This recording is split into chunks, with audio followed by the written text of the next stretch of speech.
So keeping on the gospel freeway means going against the norm in society. Don't let your children have everything they want. You'll make selfish monsters out of them.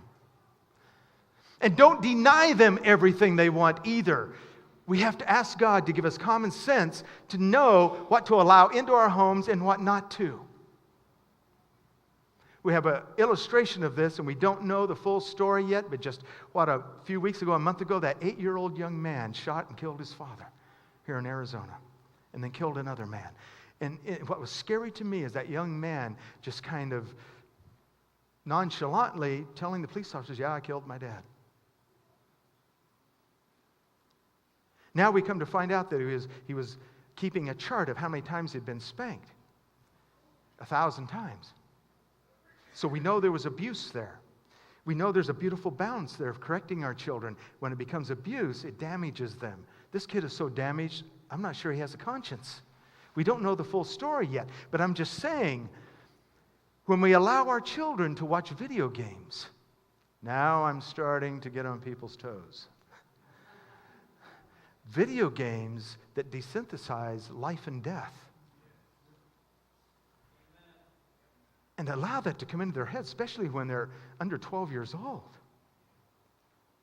What I'd like to know is this 8-year-old, how many video games he was watching.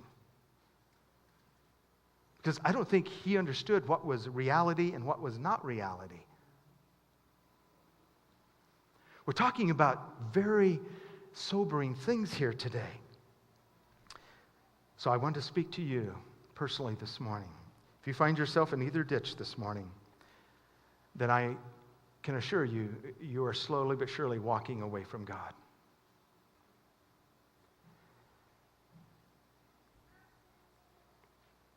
A couple years ago, actually, I'm not going to tell you that story.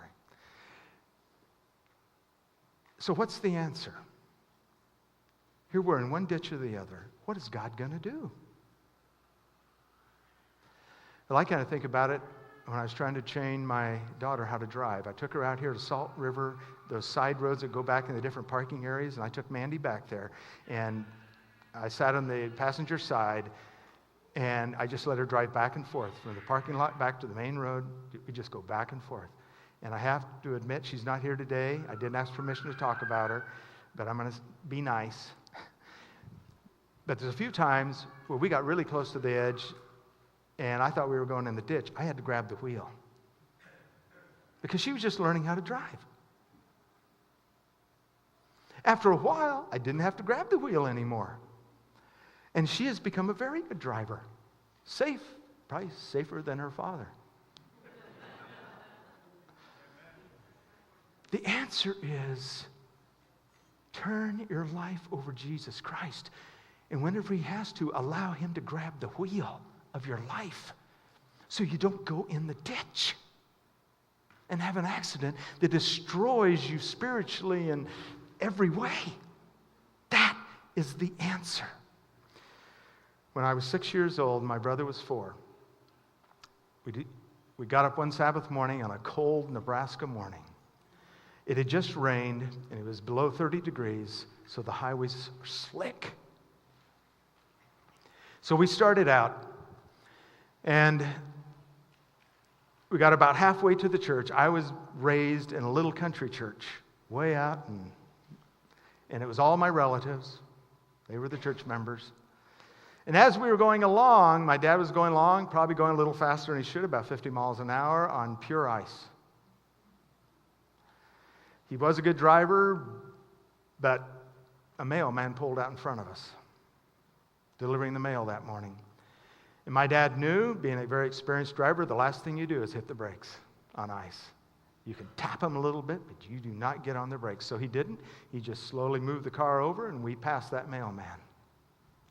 As we were coming back to get back into our lane, I just remember the feel of all of a sudden starting to slide sideways.